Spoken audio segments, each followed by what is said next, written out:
Welcome, everyone. This is Dr. Mercola helping you take control of your health. And today we are delighted to be joined by Tucker Goodrich, who is going to participate in a discussion on one of the most exciting developments in helping you achieve your health and prevent the devastation, the epidemic of chronic disease that we've encountered over the last century.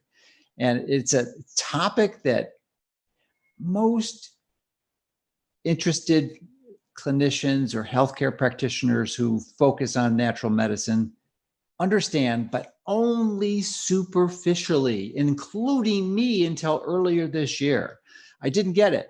I didn't understand that there's a refinement and application of this avoidance of this potentially toxic metabolic poison that virtually everyone doesn't understand and is radically exposed to.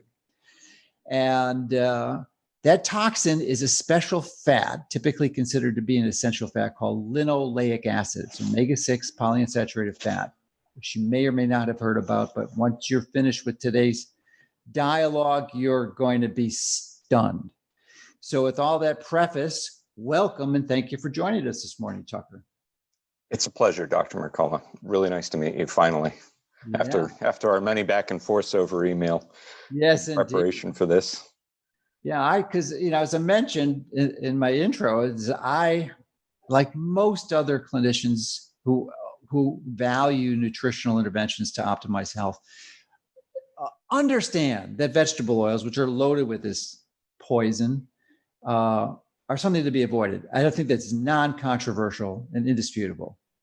But what's failed to appreciate is even if you eliminate the vegetable oils and you avoid them like the plague, you're still not hitting the mark. There is a massive likelihood that you are taking too much of this dangerous fat.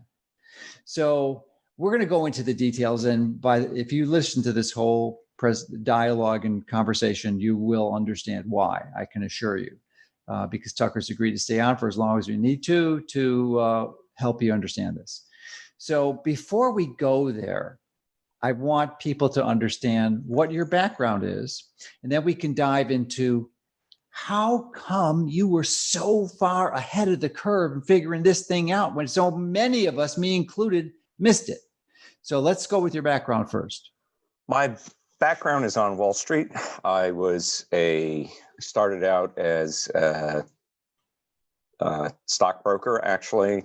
Pretty quickly decided I wasn't cut out for that, switched over to the asset management side of the business, and then into the hedge fund side of the business.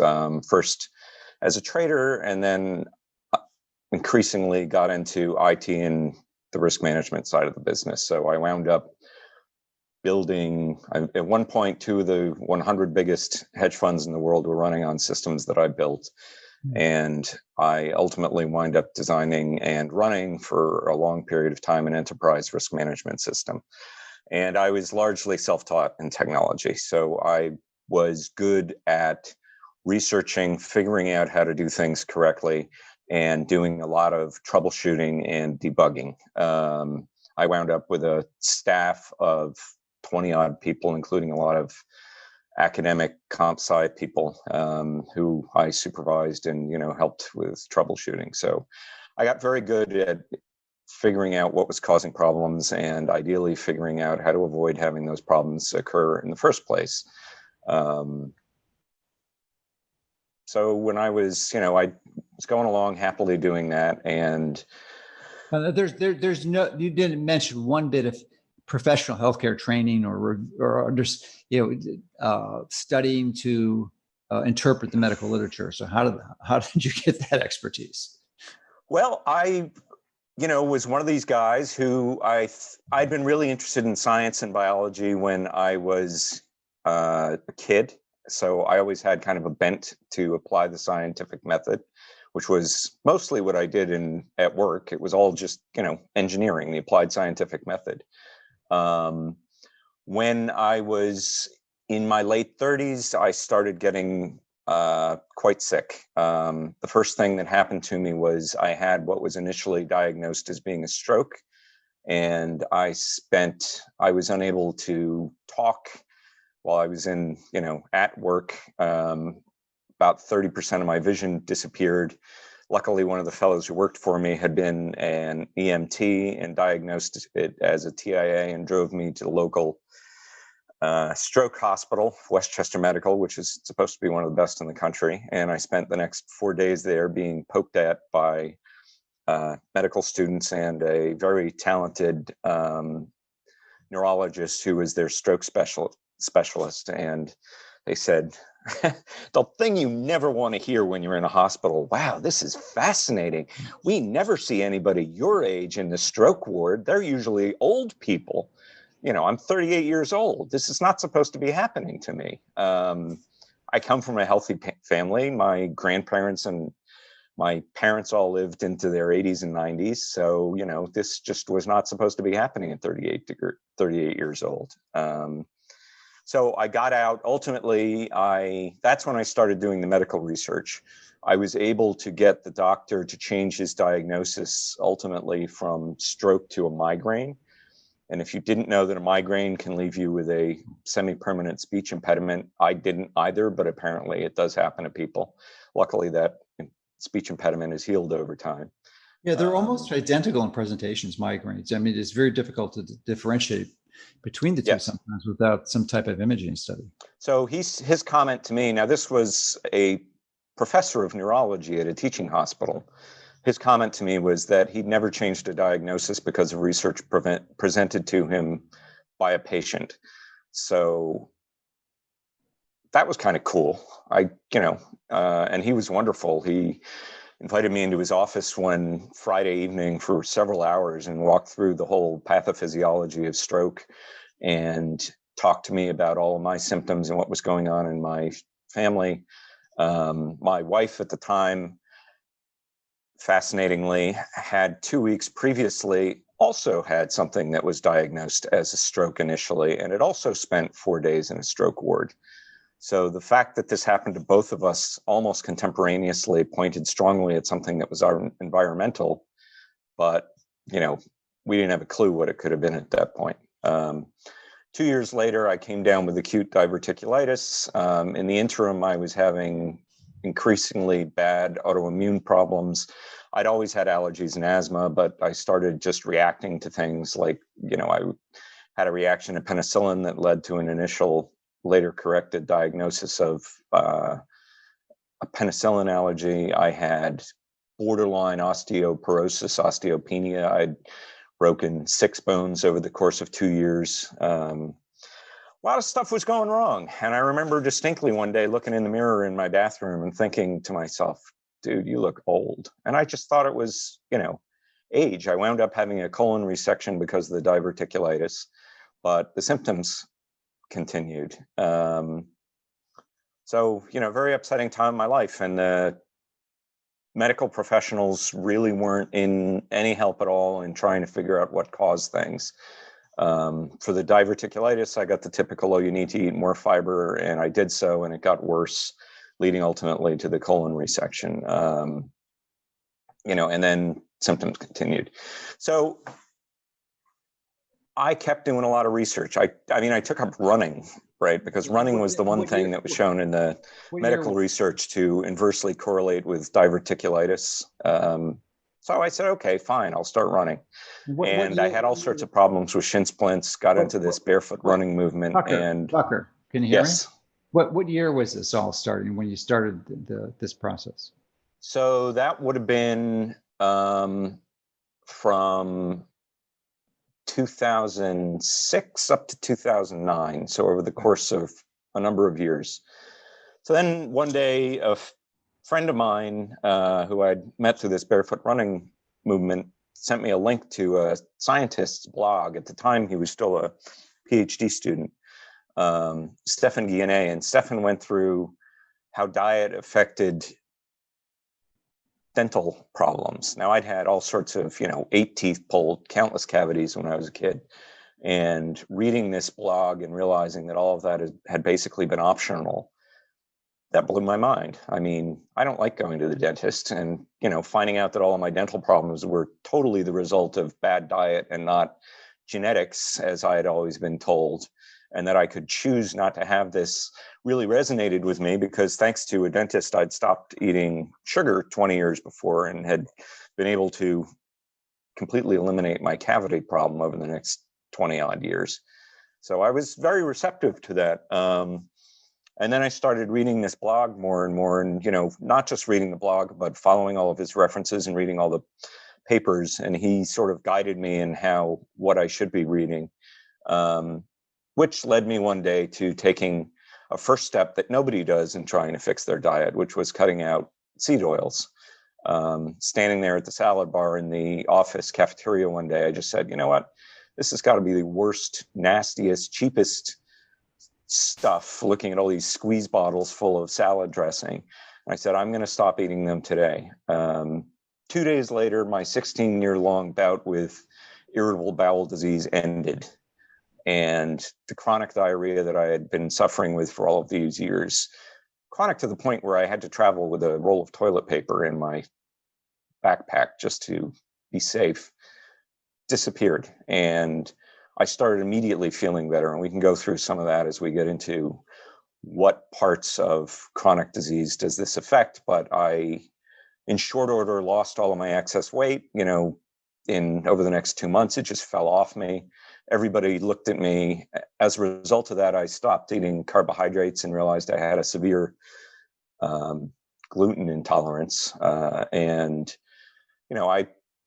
Again, being an engineer by trade, I did a lot of experimenting. What can I eat? What can't I eat? What brings back the symptoms? What do I have to avoid to keep the symptoms away? And, it was a sort of transformation that made everybody who I worked with comment on what a difference they saw in me in very short order. It was a very quick change. Okay, well, thank you for that backstory and helping us understand what motivated you to become a researcher, essentially, and a teacher of what was going on and continues to go on and affects large amounts of our population. So definite improvements after doing was still the interventions you had back then were not too surprising. I mean, there are many people who teach avoiding seed oils now and processed foods in general, and probably would have gotten that. But I think it's to the next extreme we ought to understand this. So, you focus on the seed oils. I think it sounds largely through Stefan's work, which is great. But then what motivated you to continue going on? Let's skip that. We can integrate that into the rest of the discussion, which is, for whatever reason, you chose to focus on the seed oils and the linoleic acid. So maybe not initially, actually. I didn't realize initially that was the key. When did that understanding or epiphany occur? Well, I mean, I'd had an immediate reaction, positive immediate reaction to cutting it out of my diet. So I knew that there was something going on there, but there wasn't really an understanding. As you mentioned, a lot of people said that you should avoid seed oils, but nobody ever said why. Nobody really got into the mechanisms of why, right? And what I started looking into is the why. Why did it have this effect on me, right? Why? I tried going low carb to lose weight before. I'd never been able to do it successfully because of the carbohydrate cravings that I would suffer. And this time along, I just forgot to eat any carbohydrates for a week. But there is a why offered, or explanation to the why, which is, and it still persists to this day, is the balancing of the omega-6 to 3 ratio. I mean, that's been taught for decades. So that would be the justification for elimination of the seed oils, because you can't have massive amounts of omega-6. And even to this day, many people think, the solution for too much omega-6 is to increase the omega-3. We'll talk about why that is a dangerous strategy. That's exactly right. The ratio is not really what's important. What's important is avoiding the omega-6 fats. And I mean, there are disease models like age-related macular degeneration, where that's starting to be clearly understood. And you can find papers saying explicitly that the important intervention there that prevents that disease from progressing is reduction of omega-6 fats, and you can't prevent it by increasing your omega-3 fats. And I've got papers that show that nasty, in animal models, very nasty outcomes, liver failure with a lower omega-6 with a lower omega-6 to omega-3 ratio, but high absolute levels of both fats still allows pathology to progress, disease to progress. If once you understand this, it's exactly what you would predict, precisely what you would predict. Based on evolution, it's exactly what you would predict. That's right. Yeah. So when you talk about omega-6, it really is synonymous with linoleic acid because that is the bulk of the omega-6. So why don't we diverge off there so people given a bit of an understanding of the biology of what's going on here. So talk about the omega-6 in general and how linoleic acid is the primary contributor. Sure. So I'm sure most of your listeners are pretty well informed about this stuff, but there are, broadly speaking, three types of fats: saturated fats, which are have a full complement of hydrogen atoms; monounsaturated fats, which are missing a single hydrogen atom; and then the polyunsaturated fats, which are missing multiple hydrogen atoms. What that means is that polyunsaturated fats are very susceptible to oxidation, which means that the fat breaks down into subcomponents, and those are what we're going to spend most of this talk discussing, because it's this oxidative breakdown products that have the negative effect on human health. Over the last, call it 160, 70 years, these have gone from being very rare in the human diet. You would get them from eating, plants and meat and cheese and fish, to being introduced as a product of refined seed oils, like originally cottonseed oil, which was introduced in the late 1800s into the human diet. At one point, they had to pass laws because lard was so adulterated with cottonseed oil because it was a cheap alternative. I mean, not to get too into conspiracy things here, but it was literally a repurposing of an industrial waste product, which is what cottonseed oil was, from the cotton industry, into something that they figured out they could detoxify, or so they thought, and feed it to people, which ultimately led to the introduction of Crisco in 1911 as a lard alternative, which really brought these consumption of these fats as according to Procter & Gamble's marketing department, healthy alternative to animal fats, which were seen as being less clean because they didn't come from a laboratory. Essentially, that's how Procter & Gamble marketed it.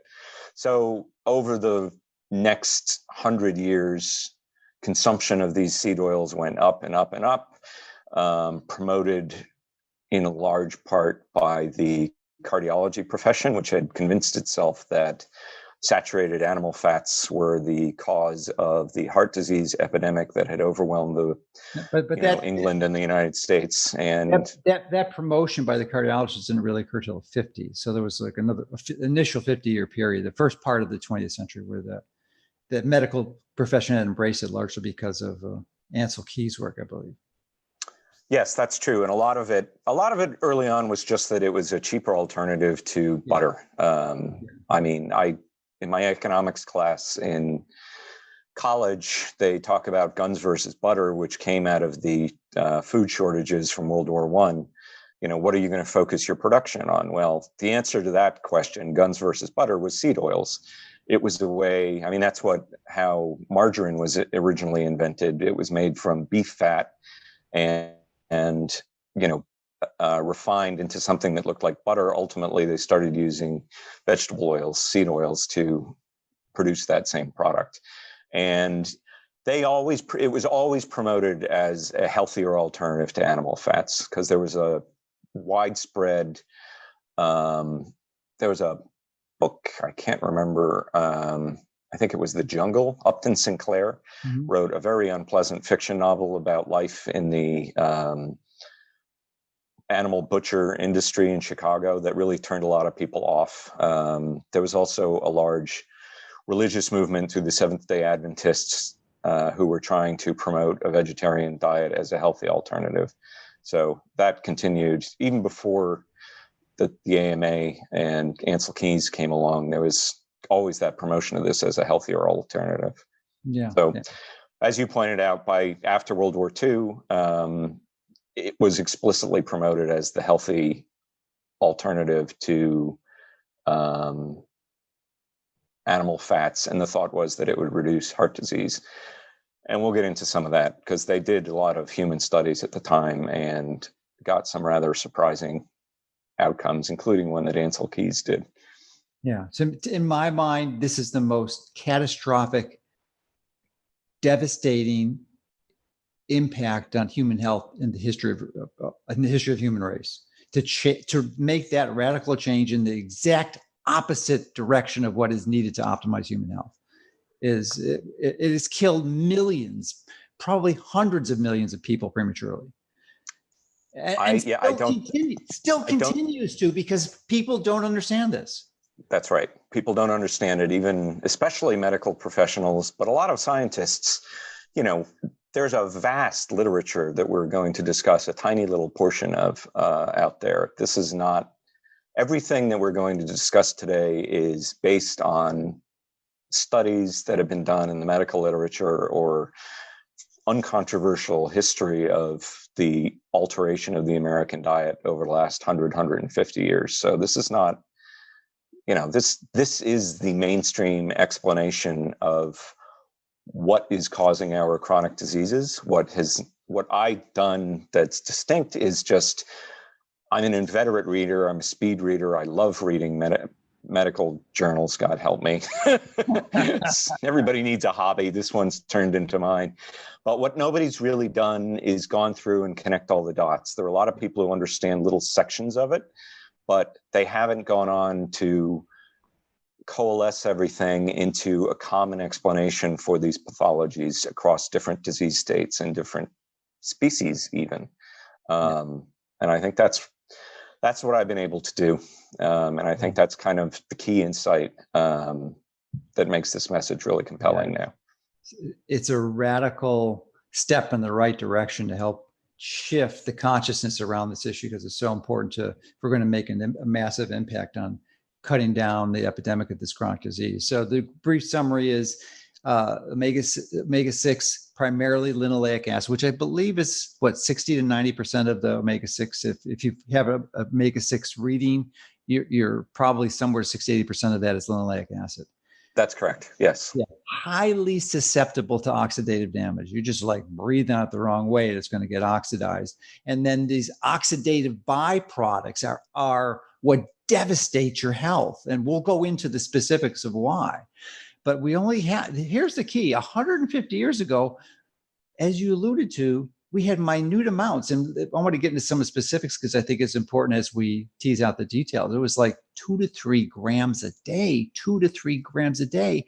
And now we are getting 10, 15, 20 times that.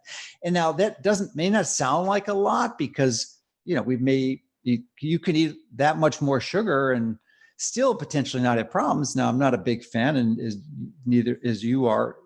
You aren't, and most other health professionals have large amounts of sugar. But compared to this, because sugar doesn't oxidize like these fats do, it has other metabolic consequences, but it is nowhere near as damaging of these fats. Right, and my personal experience, I mean, there's no question that sugar's not good for you. And I have excess sugar, exactly. And I have the dental work to prove it. I mean, as I like to say to people who claim that carbohydrates are healthy even in excess, I say, look, any food that rots your face isn't healthy, right? Yeah. So, but that said, even avoiding sugar diligently for a couple of decades didn't prevent me from getting sick, didn't prevent the weight gain, and it didn't prevent some of the other negative effects that I saw that reversed when I fixed my diet. So it's, there's a wonderful paper out there by a researcher at the National Institutes of Health, Christopher Ramsden, who looked at the change in the human diet over the 20th century. And the single biggest change was the introduction and increase of soybean oil, which is primarily an N6 fat. And it went up 1,000-fold over the course of the century. I think it was 10,000-fold, if I'm not mistaken. Oh, it was 1,000-fold, which was still a huge change. It's the single biggest change that happened over the 20th century. This is crazy. And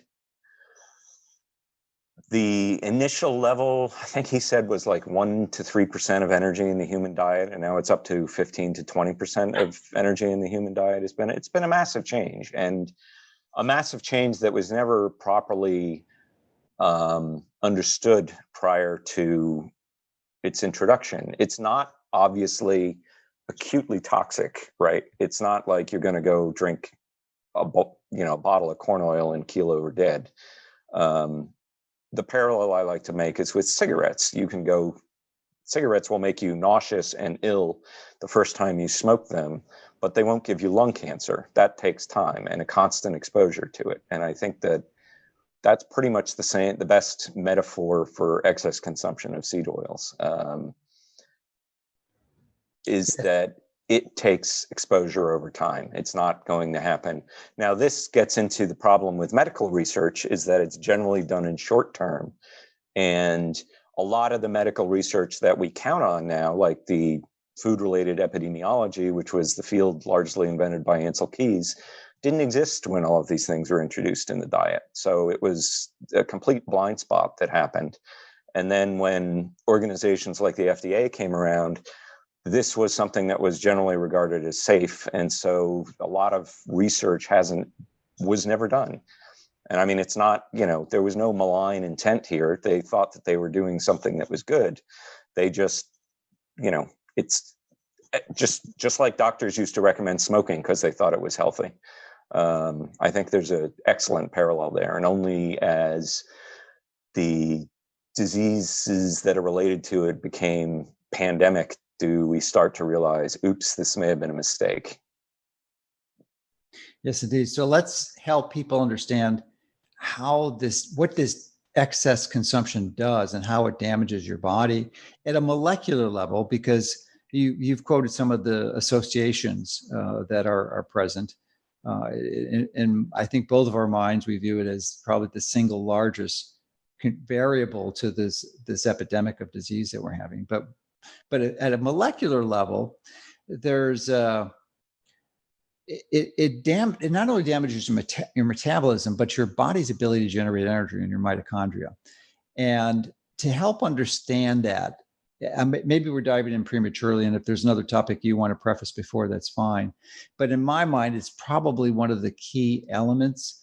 There's a very special fat that's primarily only located in your mitochondria, and most of it's in the inner mitochondrial membrane, called cardiolipin, that has 4 fatty acids, unlike triglycerides, which have 3, and most of it's linoleic acid, which is that. Yeah. Let's clarify that, because that's a common misunderstanding in the scientific literature, and you'll find a lot of papers that say exactly that. I know we shared one back and forth that said precisely that. That is actually not the case. Okay. There are a wide variety of different, what are known as species of cardiolipin, which means it is comprised of various different fatty acids. Linoleic acid There's still four there's always 4 fats, but the different, the individual fats can vary. Sure. So some cardiolipin can contain oleic acid or palmitic acid, or the acids that we get through fish oils, DHA and EPA. I don't think EPA. Anyway, it can be a wide variety of different fats. Definitely DHA, for sure. Right. And they have very different effects on mitochondrial function, which is an area that's not really well understood. But we see it, for instance, in the difference between mitochondria in the brain and mitochondria in the heart. The heart seems to really like linoleic acid and preferentially builds cardiolipin with linoleic acid. The brain really dislikes linoleic acid and preferentially builds mitochondria or cardiolipin in the mitochondria with other fats like DHA, which is one of the reasons, to give you an idea of how important this is, 20% of the fat in your entire body is contained in cardiolipin. So this is a Wow, that I had no idea that's a fantastic number. I've never heard or read that before. 20%. 20% is what I think the paper that you sent me said that. So I somehow missed it in the paper, but this is, well, it was a very dense paper. I'd read it before you sent it to me. So this is, and just for anybody who doesn't understand mitochondria are what distinguish us from bacteria, right? Mhm. It's what allows us to be a multicellular creature. They are what produce the energy in your body, what's known as ATP, which is a chemical carrier of energy. To give you an example of how important it is, cyanide, which we all know is highly toxic, cyanide breaks your mitochondria, and that's why it kills you so fast. It prevents mitochondrial respiration, and therefore your entire body shuts down almost instantly. So this is something we want to take good care of, because they're everywhere in almost every tissue, I think, except for red blood cells, perhaps, in your body has mitochondria in it, and depends on thousands of mitochondria, and things like muscle cells have huge numbers of mitochondria to generate the energy that allows us to walk around and live and breathe and do everything else that we do. So, clearly breaking these is a major problem. Cardiolipin there are studies that show that cardiolipin is directly controlled by dietary intake of fats. That is to an extent true. Obviously, as I said, different tissues build cardiolipin in the mitochondria out of different fats, but they can vary that composition in fairly short order through changing the diet in rat models, like in the order of weeks. So you can see changes, pretty quickly. I noticed things happening in days. And some of the things took longer, but you can have an immediate effect on your health, in my experience, and that of others at this point. What's unique about linoleic acid in cardiolipin is that it is very susceptible to oxidation when it is in the cardiolipin molecule. Two linoleic acids that are adjacent to each other, and as you mentioned, that's what you find in the heart. Can oxidize each other. They're also attached to proteins in the mitochondria that contain iron, and that iron can catalyze the oxidation of cardiolipin.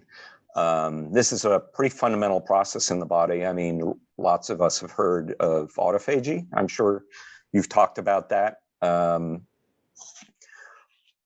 Oxidation of cardiolipin is one of the things that controls autophagy. So it's one of the signals that your body uses to say, uh-oh, something's wrong with this cell. It needs to be torn down and rebuilt, which is basically what autophagy is a mechanism of cleaning up broken cells. And the cell knows that it's broken when it has too many broken mitochondria, and the process that controls that is largely the oxidation of omega-6 fats. So by altering the composition of cardiolipin in your mitochondria to one that's richer in omega-6 fats, you make it far more susceptible to oxidative damage. And there are neat studies where they've actually gone and replaced the linoleic acid in cardiolipin molecules with oleic acid, the fat that is in olive oil.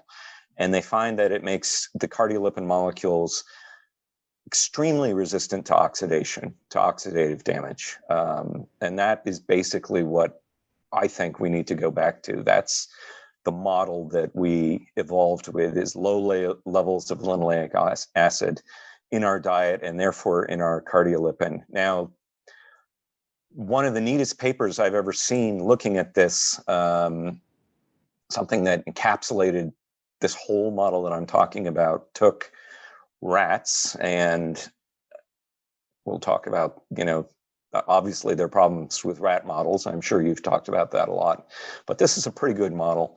They took rats and they fed them either a regular rat chow, high carbohydrate diet, or they added polyunsaturated N6 fats to their diet. Just adding the omega-6 fats to the diet caused the mice to become diabetic. They became insulin resistant, leptin resistant, obese, And, I mean, the differences are pretty stark between the fat mice and the skinny mice on the high carbohydrate rat diet. But rat diabetes is different from human diabetes. Rat don't get high blood sugar when they get diabetic. So they gave half the rats a poison called to make them diabetic, basically makes them type 1 diabetic by killing the beta cells in the pancreas. So they killed half their beta cells. All of a sudden, they became hypoglycemic. Now, just the high PUFA diet caused a breakdown in the cardiolipin content in the mitochondria in their hearts, right? So just adding seed oils caused heart damage through a change in the cardiolipin composition. Adding hyperglycemia on top of that caused necrosis of the heart. They induced heart failure in these rats. Heart failure, as I'm sure Dr. Mercola will comment, is one of the biggest health crises that's going on in the industrial world and is going up every year. And we now have an animal model of how to induce heart failure in a very short period of time, which is feed him omega-6 fats and make him hyperglycemic, and boom, you get it almost instantly. Now, in people, it takes a lot longer, but this is one of the cleanest models I've seen of how to induce an epidemic disease that there's not much other explanation for why it's happening in humans. I think this would be a good time tangent to explain what they actually find, because the seed oils, as you mentioned, caused it, but the seed oil by itself isn't the issue. It's the oxidized byproduct. And that's exactly right. One of the ones that we were most commonly familiar with is 4-HNE, which is, and there's others, but this is the one that's relatively easy to measure. And that, I think in the study you quoted, that is what they measured, that it's just a complete absolute correlation between the elevated levels of 4-HNE and the heart failure. Sadly, in that particular study, they didn't measure 4-HNE. Okay, I got confusing with another one then. It was done, there are other ones. There are studies looking at HNE in humans, right? Now, HNE is a breakdown, the primary breakdown product of linoleic acid after it gets oxidized, okay?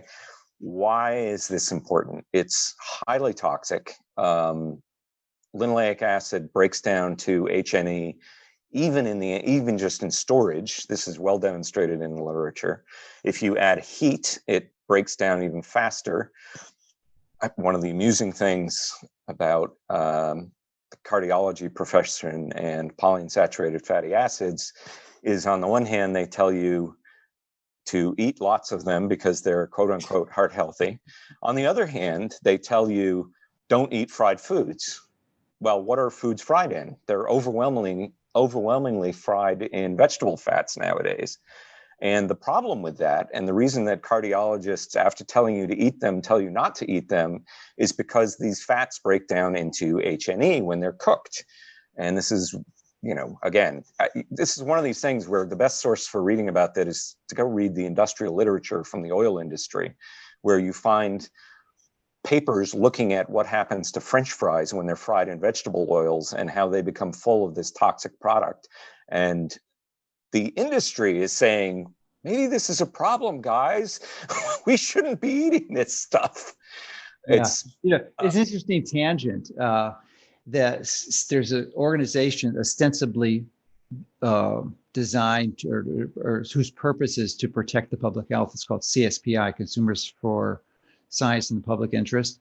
And they took out full page ads in the 80s, I think, encouraging McDonald's to stop cooking their French fries in beef tallow, which is primarily saturated fat, and switch to vegetable oils. Yes. They are probably responsible for killing prematurely tens of millions of people.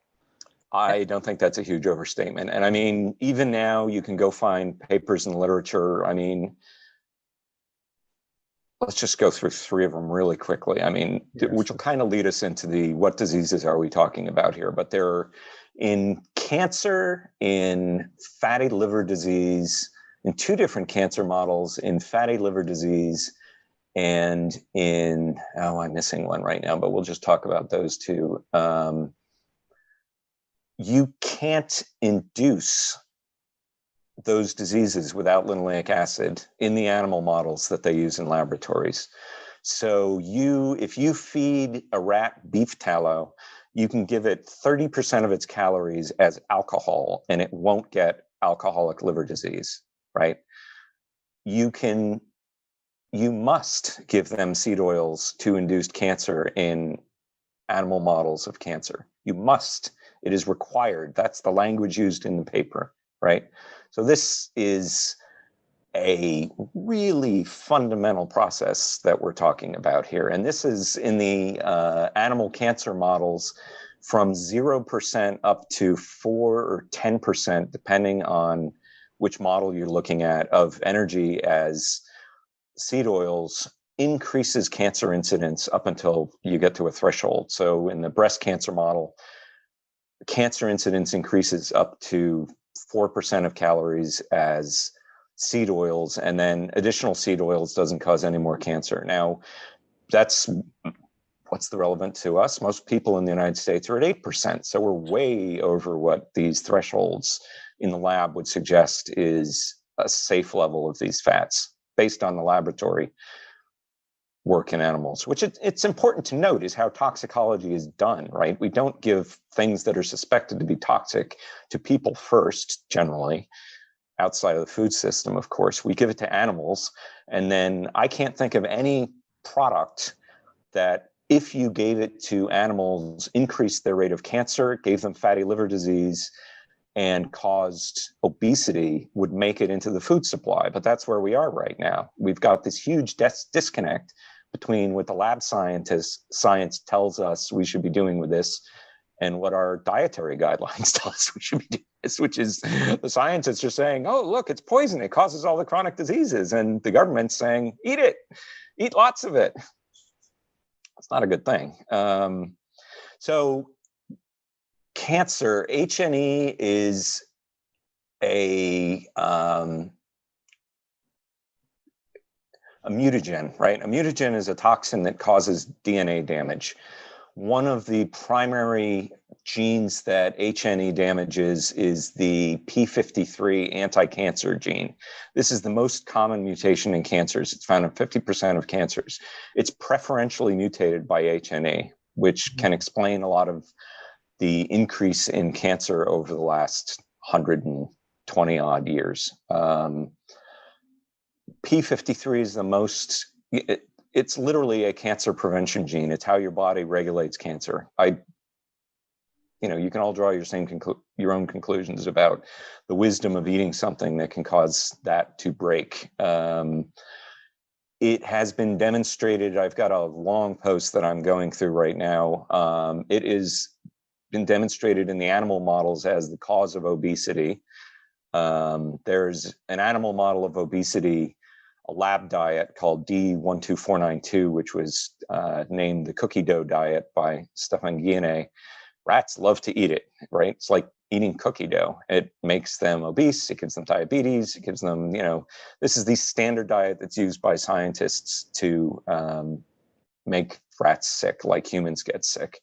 Back in 2012, and that's, an important point that I just want to make, is a lot of these studies that I'm talking about are going to be fairly recent, and that's why a lot of this is new information to people, because a lot of this work has come out recently. So in this 2012 study, Ramsden, the scientist that I mentioned before, who looked at the increase in soybean, looked at a mouse model of the increase in linoleic acid in the diet over the 20th century and found out that that is exactly what causes obesity in this mouse model, right?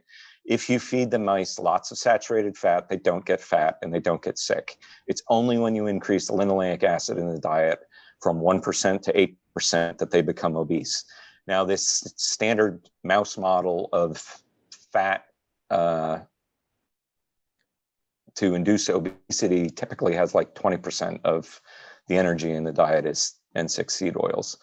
Other people have come along and confirmed that finding, and they've looked at, now what's really interesting, again, how do we take this from animals to people? Because people aren't mice and rats in labs.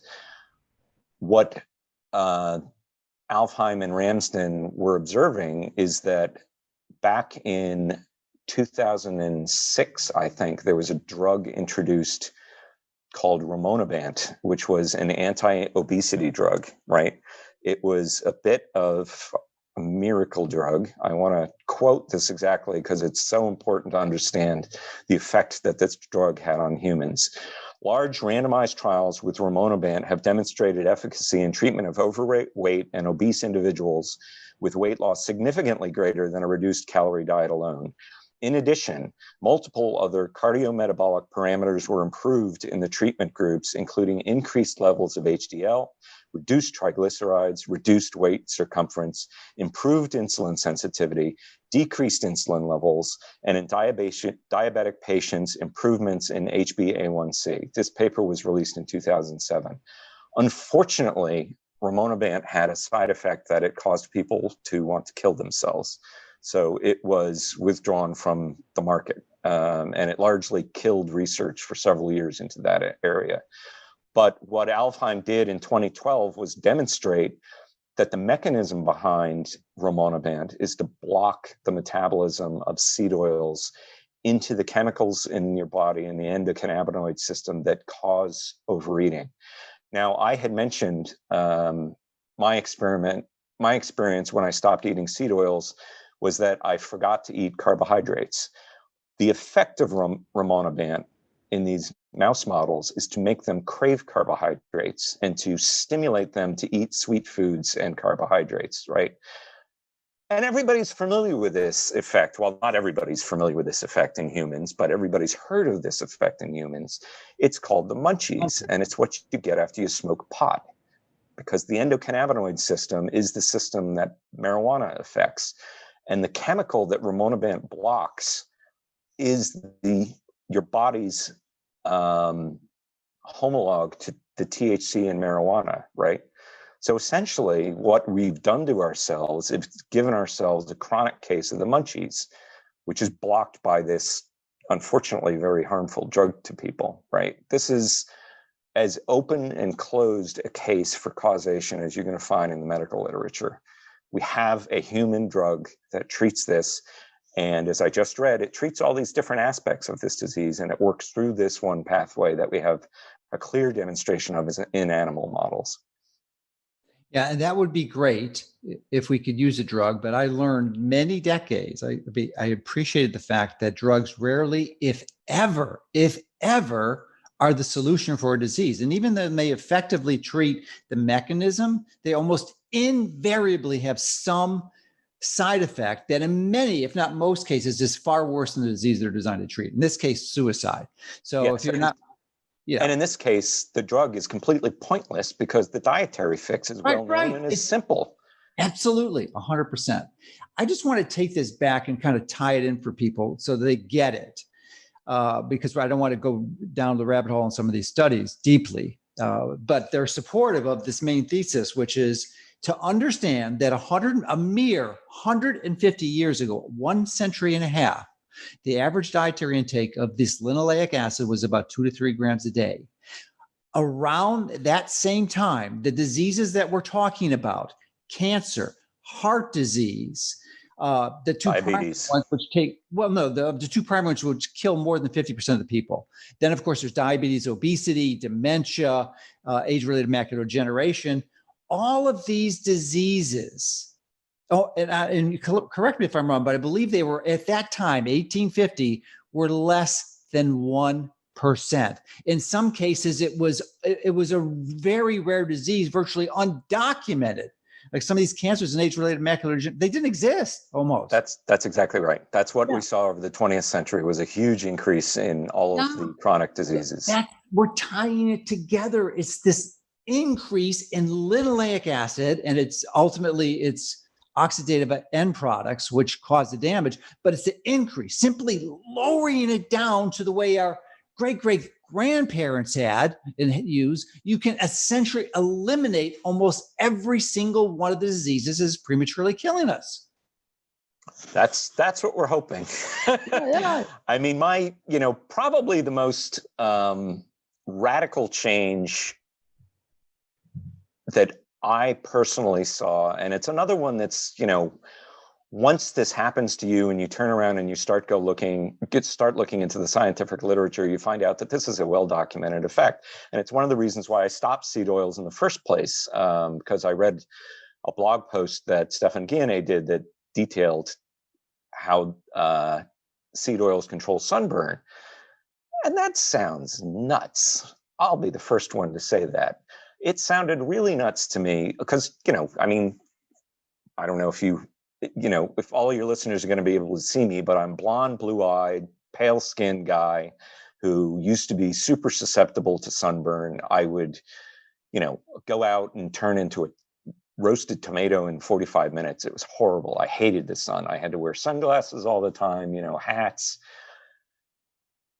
But I ski and I love the outdoors. So I was always out into the sun. So shortly after I fixed my diet, in the order of weeks, I went skiing in March on what we call a bluebird day, not a cloud in the sky. And at the end of the day, I came in and typically I would have a sunburn on my face and I had nothing. And I was just like, this is, I'd heard an anecdote about a guy who said that, changing his diet cured his sunburn tendency. And I thought that was ridiculous.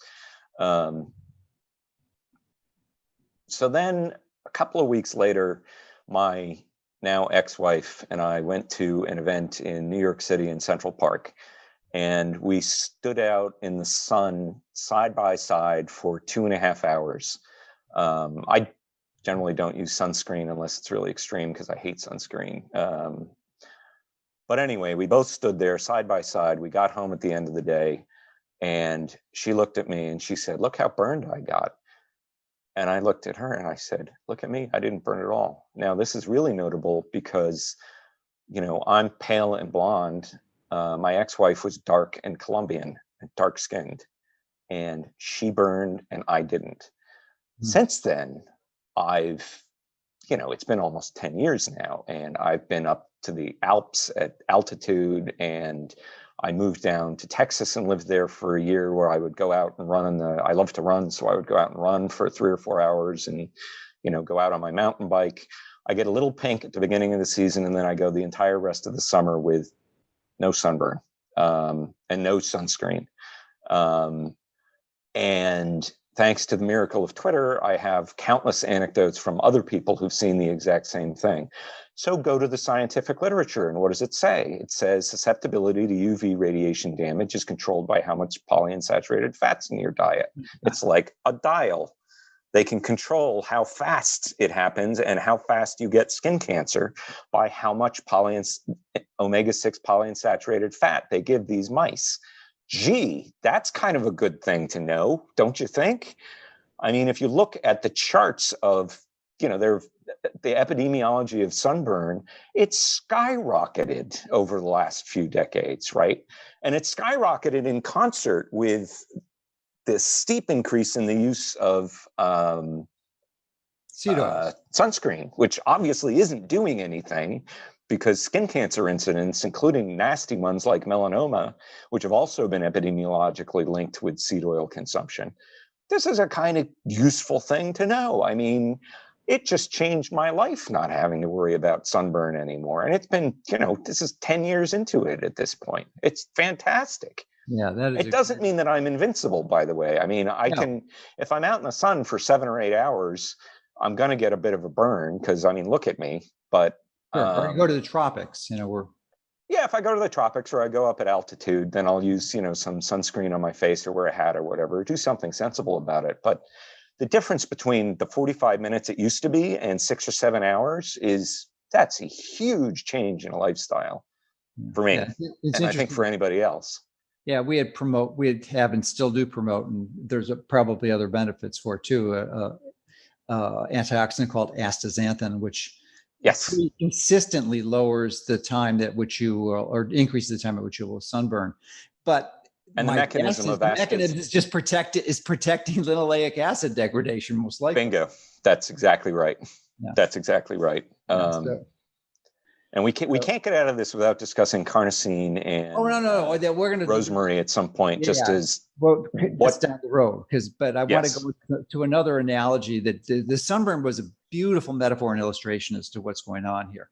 But I want to take it to an even more contemporary challenge, which is 2020 and the introduction of SARS-CoV-2 and the COVID-19 pandemic. So with all this knowledge that influence that we have of how it connects to chronic disease, how about acute diseases like dying from SARS-CoV-2? So you have written about and in previous podcasts discussed this, and I'd like you to review that now, especially for some of these metabolic byproducts and white blood cells like leukotoxin that take this linoleic acid and just convert it to this toxic structure, which virtually, I've done and read a lot about COVID-19 and the metabolism and the physiology of what's going on, and vitamin D and some of the other cytokine storms and all the inflammatory components. But this is the first time I've ever really understood it at an even deeper level, the fatty acid substrates to contribute to this inflammatory domino effect. So why don't you review that with us? Because it really is fascinating. So if you integrate this knowledge, you'll radically lower your risk for developing a complication from exposure to this virus. That's certainly what the conclusion that I drew from. I did an enormous post on this, looking at what are the effects of linoleic acid in SARS-CoV-2 and SARS in general. So SARS is severe acute respiratory syndrome, right? That's the name given to COVID-19 originally. SARS kills you by giving you what's known as acute respiratory distress syndrome, ARDS, okay? ARDS can be caused by lots of different things, not just these viruses. You can get it from influenza, you can get it from inhaling acid into your lungs. There are lots of different ways to give yourself ARDS, right? What's fascinating is the human literature is quite clear that you can induce ARDS through feeding seed oils, right? Let me say that again. You can induce ARDS through feeding seed oils. Very sick people who can't eat are fed intravenously. It's called total parenteral nutrition. And generally, this is used through a product called Intralipid, which is made out of soybean oil, okay? Soybean oil and sugar. Yes, I know. It's really kind of, when you start to understand all this stuff, it's just mind-boggling. So some doctors did an experiment where they noticed that a lot of their patients who came into the ICU and got TPN then subsequently got ARDS. So they started playing with what they were feeding them. And what they discovered was this soybean oil formula increased the patient's rate of getting ARDS, which, just to back up a small bit, the fatality rate from ARDS is 30 to 60%. So you really don't want to get this, even outside of the context of COVID-19. So they discovered that feeding seed oils increased the rate of ARDS by 7 times, 7-fold. Now, to their credit, these doctors did a paper that was kind of bad science because they changed the variable as they saw what they were doing to their patients, but extremely good medicine. Between the beginning and the end of the study, which went on for several years, they stopped using this infusion in their patients to the extent that they could. There are some extreme circumstances where it's unavoidable. And they saw the rate of ARDS go down 7-fold in humans over time in a real hospital environment. So, okay. They've also found that in humans, the amount of N6 fats in your body predisposes you to getting ARDS, right? So what happens in COVID-19? The body comes into contact with this virus. The virus starts attacking, obviously, the cells in your lungs is where it kills you. And your body starts an immune reaction. The white blood cells come and they try and, they take away the cells that are too infected. and they produce toxins to try and kill the virus, right? The key toxin that's produced in ARDS, the one that causes the symptoms that kill you, is a toxin called leukotoxin. Leukotoxin because it's made by leukotrienes, which is one of the names given to white blood cells. So leukotoxin is made from linoleic acid. Well, I think it's leukocytes is what you mean, not leukotrienes. Leukotrienes is a. Did I? Yes, I misspoke. Leukocytes. Yes, thank you. Leukotoxin is made from linoleic acid by white blood cells to kill pathogens. And it's toxic enough where if you inject it into animals, it kills the animals in minutes if you inject enough. Highly toxic substance. Leukocytes that are incubated with linoleic acid convert all of the linoleic acid into this toxin until there's none left. So this is a very fundamental disease process, right? One of the other things that happens in ARDS is the omega seed oils. I found a great study that looked at ARDS in patients in, I think it was in sepsis. And what they saw was that over time, the amount of omega-6 fats in tissue declined, but what increased was HNE and probably leukotoxin, the toxic metabolites of these fats. So a major part of the disease process in ARDS is the conversion of omega-6 fats into these toxins, and that is what is killing these patients.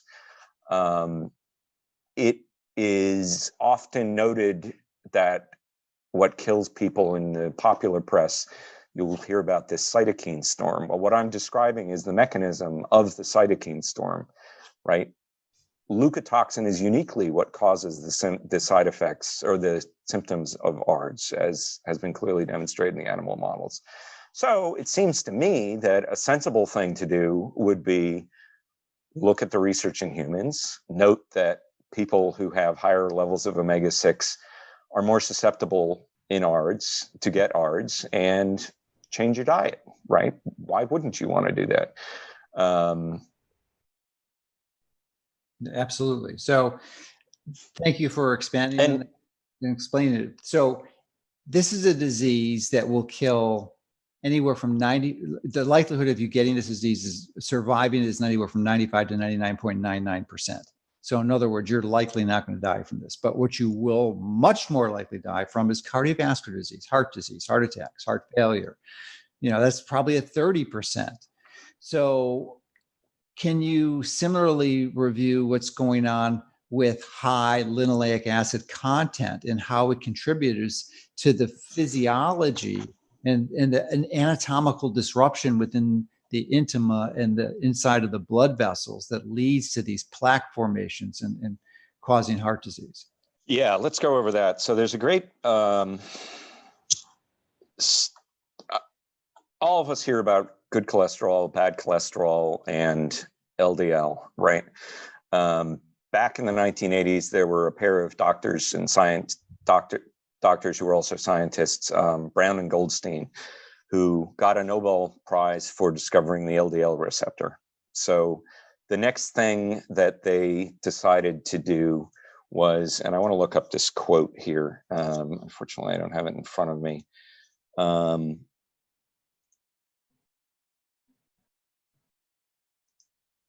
Okay, there we go. I got it. So Brown and Goldstein discovered the LDL receptor. And the next thing that they tried to do, one of the first things that happens in atherosclerosis is your white blood cells, your macrophage, another type of leukocyte, turns into what they call a foam cell. And the thought was that this happened because they take up an excess amount of LDL full of cholesterol and fats, and they become stuffed with it and turn into this foam cell, which is a cell, a macrophage, often stuffed with fat and cholesterol, right? That's what the core of an atherosclerotic plaque is basically dead macrophages and other types of cells that are stuffed with cholesterol and fat. That's why they blame it on cholesterol and fat, right? Because that's what you find. And there's certainly a certain logic to that. So Brown and Goldstein took some LDL and they took some macrophages and they put them in a vial together, and they waited for the macrophages to turn into foam cells. but they didn't. It didn't work. The experiment failed, right? Shortly after, they discovered that they had to modify the LDL, and they didn't exactly know what the modification was that was happening in the body. But if you modify the LDL, the macrophages will hoover it up and turn into foam cells, which is what's happening in the body. But the modification they used wasn't what you see in the body, right? It was purely a lab-based thing. But what it made perfectly clear was that LDL does not initiate atherosclerosis on its own. Okay, that's an important thing to understand. Then two other doctors came along, Steinberg and Whitstone. Very brilliant guys. They figured out what kind of modification happens to LDL. It turns out, and then they did some animal experiments, and then they did some human experiments to confirm that this was actually the mechanism that happened in people. So what were these experiments that they did? They took first rabbits and then humans, and they fed them either soybean oil or seed oils, and then they measured how fast and how susceptible their LDL was to this modification, which is now called oxidized LDL. And it turns out that olive oil is protective because it doesn't contain linoleic acid. It turns out that what's happening in linoleic acid is almost the exact same. Olive oil has linoleic acid. Very little, typically. Well, let's get into olive oil in a minute as an aside, because it's a ostensibly healthy fat, but even one that I think many people would benefit from limiting, severely limiting, maybe restricting completely. I agree with that, but we should talk about olive oil separately, because olive oil has one unique trait that other fats don't seem to have in regards to coronary disease. So let's come back to the olive oil topic. Okay. What they discovered is that this oxidized LDL is what is actually getting hoovered up by the LDL to form foam cells. And it's the LDL susceptibility to this process is controlled by the linoleic acid content of the diet in animals and in humans. And that's a result that's been repeated several times subsequently, that literally the definition of an atherogenic lipid in your blood is one that contains oxidized omega-6 fats. That's it. That's the definition. As I said a while ago, all of what I'm saying here is mainstream medicine, but they just don't understand the consequences of what they're looking at. They're not connecting the dots well enough across these different areas of disease and research, right? So the standard explanation of why you get heart disease and why it progresses the way it does is because the omega-6 fats in your blood get oxidized and become toxic and progress you all the way through atherosclerosis until it finally kills you. That's the standard explanation for what causes heart disease. I can't tell you how many cardiologists I have talked to who don't understand that that's what the medical literature says is causing this disease. Now, it's worse if you're on a high carbohydrate diet, and we can get into that, into why a ketogenic diet is somewhat protective against the negative effects of this. But this is the standard, I can't stress enough that this is the standard explanation for cardiovascular disease in the medical literature, right? That seed oils oxidize, and that's what causes the pathology. Now, unfortunately, after doing this research, Daniel Steinberg convinced Merck to bring a drug to market called a statin, which some of you may have heard of. And statins were found to reduce LDL, and the hypothesis was that that would reduce your susceptibility to cardiovascular disease, which they do to some small extent. But all of a sudden, you're doing what we talked about prior. You're replacing with fixing the cause of the problem with taking a drug to put a Band-Aid on a problem. I don't think that's a good approach. It's not an approach I'm comfortable taking myself. A drug in this case, which has severe metabolic mitochondrial implications. Yeah, statins are a mitochondrial toxin. We talked earlier about how important your mitochondria are. I would definitely want to avoid taking a mitochondrial toxin. Now you can compensate for it by taking CoQ10, but it's still, you're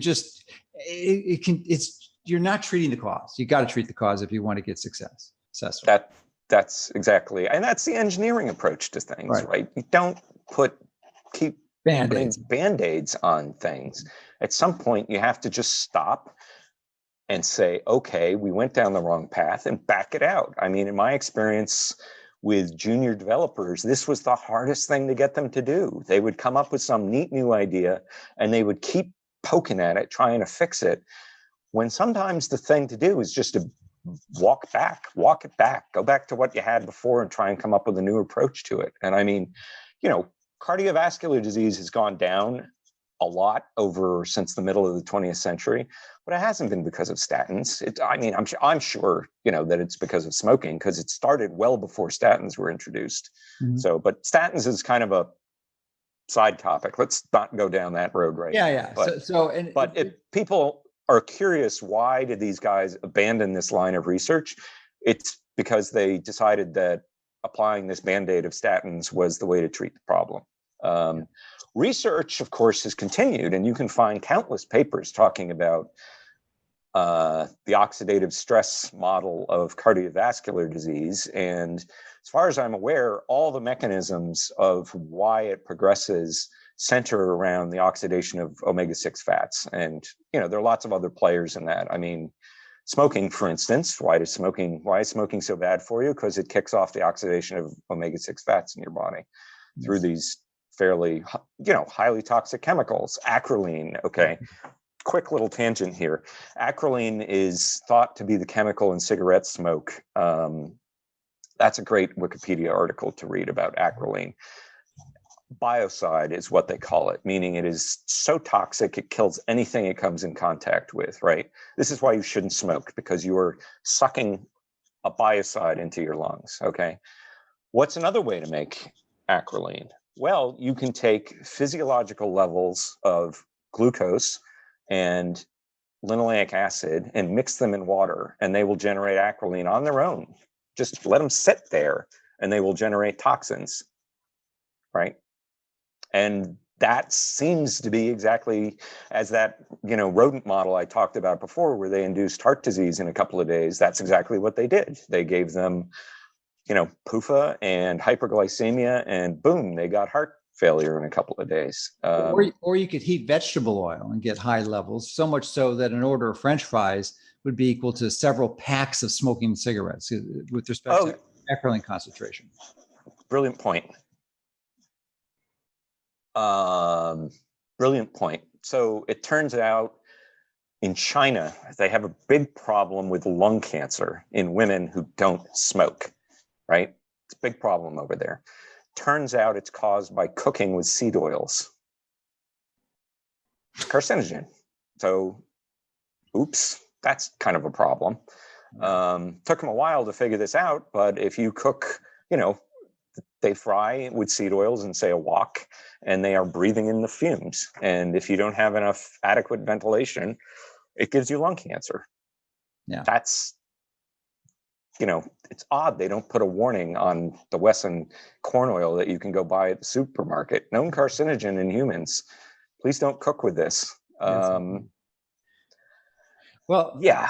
Maybe let's tangent back to the olive oil discussion, because I think it's an important one. And I think I actually read on your blog in the discussion, it wasn't in your article, it was in the comments section, where you replied to someone essentially explaining how to fractionally distill the olive oil and separate the dangerous linoleic acid and remove it from that for essentially just an investment of time. You know, there's no other cost involved where you put it. Okay, let's talk about olive oil, because it's kind of interesting to understand olive oil in the terms of the whole disease process, right? It's an important one. This is definitely an important one.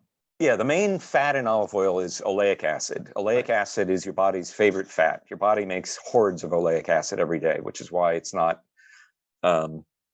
considered an essential fat. And that's another thing we should touch upon. Oleic acid is much more resistant to oxidation than linoleic acid is, which is why olive oil's a pretty decent cooking oil.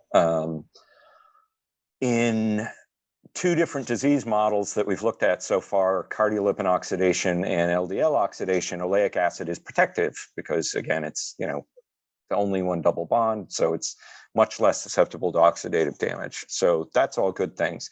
What's really interesting is that in some of these studies that looked at oxidative damage in LDL, oleic acid has the property of being able to replace linoleic acid in LDL. Other fats like palmitic acid is what they used in one study, palm oil, does not do that, right? So it's, I think, important to have sources of oleic acid in your diet. The problem with olive oil is that, as Dr. Mercola noted, it does have a fair amount of linoleic acid. The percentages that I've seen quoted in the literature range from 2%, which is awesome, to 22%, which is not good. The other problem is the olive oil market is hugely corrupt. And what they often do is they cut olive oil with cheaper seed oils like soybean oil, and then add safflower is another common one too. They add other chemicals to make it look and smell like olive oil, and they sell it. I mean, it's fraud. It's food adulteration. But 80 to 90% of the olive oil market is adulterated with seed oils. So you can get better olive oils. Mostly, what I do is just buy California olive oils, which typically come out as the top rated in terms of not being adulterated, but you can't really tell how much linoleic acid it has. So I use it, but I use a little bit of it, not a lot, not for cooking, just for some salad dressings that I like to make. Because you just, now the fractionation test that you were talking about is something that I thought worked for years, which is that you put your olive oil in the fridge, and if it solidifies, that means it's a good fat. The problem is, I read the research, and it turns out that neither the healthy or the unhealthy fat solidifies in the fridge. So what that test tells you is how much saturated fat your olive oil contains, which can be quite a lot. I mean, I've had jars of olive oil that turned pretty much solid in the fridge, and some other ones that were what I thought good brands that didn't solidify at all in the fridge. So it's unfortunately not. That's kind of why I avoid olive oil generally, because you really can't tell what the unhealthy fat content is. So you're saying the refrigerator trick that you discussed in one of your comments was doesn't work? It doesn't work. Oh, darn. Sorry. Okay. I did that myself for years, and then I think it was the Olive Oil Council of California went and actually did some research. They hired a guy to actually do the research, and it doesn't work. Bummer. Okay. But all right, so that's science. So normally, I guess there's so many different roads that we can go down, but I guess it might be wise here to discuss the now that you have a foundational grounding of some of the reasons why you want to seriously consider avoiding or limiting, severely restricting the linoleic acid. Let's talk about the numbers, because I think this is the key. And I believe I have a strategy that will be very effective, but I wanted to run it by you. So it's a pretty simple strategy. I mean, replicate what our ancestors did, approach the historical standards of a mere 150 years ago, which is 2 to 3 grams per day. So, and I guess that the concern is, obviously you could probably go above that without too much harm, but what's the threshold? Is it 5 grams? Is it 10? It's certain. I think anything over 10 has got to be too much. But I'm wondering what your conclusion, after your review of the extensive literature, as to what threshold should we limit our linoleic acid to? How many grams per day? We don't know. So yeah. Okay. Well, I know so we don't. But let me talk about that real quick, because that's a key point, right? So there's a tribe of Indians in the Amazon jungle in Bolivia, I think, called the Tsimane. And the Tsimane are the poster children for the cardiologists of late, because they don't get heart disease, right? That's really cool. They're not unique. Americans didn't get heart disease 150 years ago. The British didn't get heart disease 150 years ago, but these people still don't get heart disease. So they've been down there for a number of years studying them, and they noticed, that as they were getting more exposure to what they call "quote unquote" market foods, they started getting obese. Oops. So they did a neat paper. Okay, so now what do we take away from that? If you don't want to get heart disease, eat like the tsamane. That's a pretty cool thing. They have other health issues, like they don't often get enough food to eat, but that's awesome. So then they noticed that they were starting to get fat. So they did a study on why were they starting to get fat. And it was because I read one, I think it was a magazine article, it was hilarious. They said that obesity in the Tsamane was associated with motorboat ownership, right? What? Motorboat ownership? That's bizarre. But they live out in the middle of the jungle. The only way they can get to the food store to buy market food is on a motorboat. What are they buying? They're buying cooking oil. So we have this paper in the Tsamane that says, oh, look, obesity in this healthy tribe is correlated with the recent increase in cooking oil in their diet, right? So let's look at what they ate.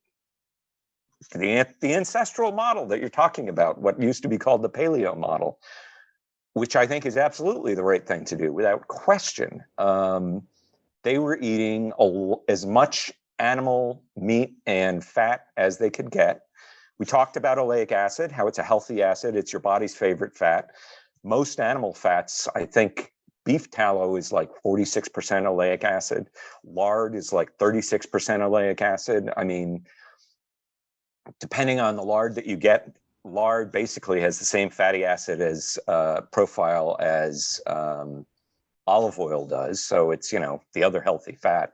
Although we'll talk about the linoleic acid content of that as well. So what should you be eating? What do the Tsamane eat? Well, they eat, a fair amount of carbohydrates because they're very poor people. They live in the jungle and they, grow yams and things like that and bananas. They eat as much animal protein and fat as they can get their hands on. And their biggest complaint in life is that they can't eat as much meat as they want. And they eat lots of vegetables and they don't eat any seed oils up until recently, which is why they're starting to get sick. So what I tell people is it's what you avoid that makes, the difference between the paleo diet, lots of anthropologists criticize the whole ancestral health concept because they say, we don't know what these people ate and they ate all sorts of different things because they lived all over the world. And that's absolutely right. They ate it. But the point is, we do know exactly what they weren't eating. All of them weren't eating industrial seed oils because they didn't exist up until recently. They weren't eating super high amounts of carbohydrates with some exceptions. And you can track those exceptions through their dental health in the literature. So they weren't eating lots of refined foods, right? So the caveat here is that what you eat is not just what you ate, but it's also what your food ate, right? Mm-hmm. Yeah, I want to get that too. Yeah, right. So, and this is a key point. I presume most of us remember DDT, the anti-mosquito toxin that was banned back, I guess, in the 70s. The problem with DDT was that DDT concentrated up the food chain. So a mosquito would eat a tiny little bit of it and get sick and get eaten by a frog and so on and so on and so on until you got to a bald eagle who got this huge bolus of DDT from the foods that it was eating and it died or its eggs would break. So they banned DDT. Seed oils do the exact same thing. So there's the pair that I mentioned before, Alfheim and Ramsden, along with some other co-authors, did a really interesting study where they took salmon, farmed salmon from Norway, where Alfheim was from, and they fed it soybean oil, which is what they feed farmed salmon, is soy meal. Sure. So they fed the salmon and they looked at what happened to it, and it got the typical things that you would expect. It got, high fatty acid or it got obese, basically, right? But then they took the salmon and they fed it to mice, and the mice got obese too, right? So it bioaccumulated into the mice, concentrated up the food chain. What do we feed our animals? We feed them as much grains as we can, right? That's what pigs and chickens are fed. Cattle, we only feed a little bit at the end of their lives. Cattle are ruminants, so they're somewhat protected against this. But back to the cookie dough diet, D12492, the manufacturer of that had been telling everybody that the fatty acid composition was, I think it was like 9 or 10% linoleic acid. And they were basing this off the USDA food database, the thing that we all look at if we want to figure out how much of different nutrients are in a food. That's all aggregated by the USDA. So they got curious and they went and they actually tested the lard that they were using in this diet. The fats used in this diet are lard and soybean oil. And what they discovered was that the percentage of N6 fats in the lard they were using was twice what the USDA said it had been, because the food that pigs are eating has changed over the years, and they're accumulating a lot more N6. Same thing with chickens. And since we know it bioaccumulates, you also need to avoid what I call industrially farmed animals, right? Now, cows have a rumen, and the bacteria in the rumen protects you from this. Cows also get sick from too much grain in their diet, but they get sick in a different way. They don't bioaccumulate these fats to the same level. The same is true for other ruminants like goats or lamb.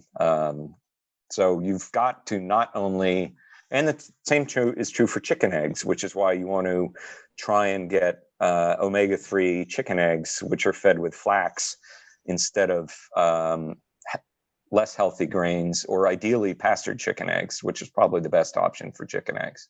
So let me dive down the rabbit hole of the chickens, because I've got 7 to 10, maybe 12, depending on the time of the year, and how vicious the predators are attacking my chickens, and I'm unable to protect them. But anyway, chickens are the largest source of linoleic acid in my diet. And I noticed this when I became aware of linoleic acid and the implications on health.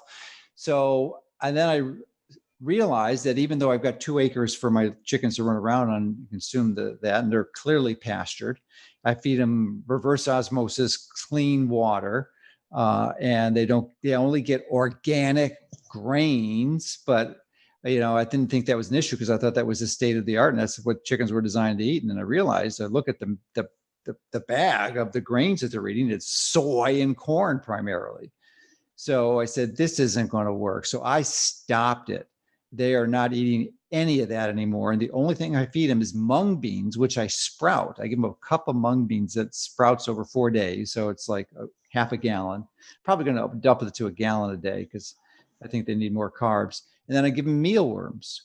And I was surprised, though. Mealworms have about 20 to 30% of the fatty acids are linoleic acid. Now, it's got what are the mealworms being fed? Yeah, I know, that's the thing. I think so.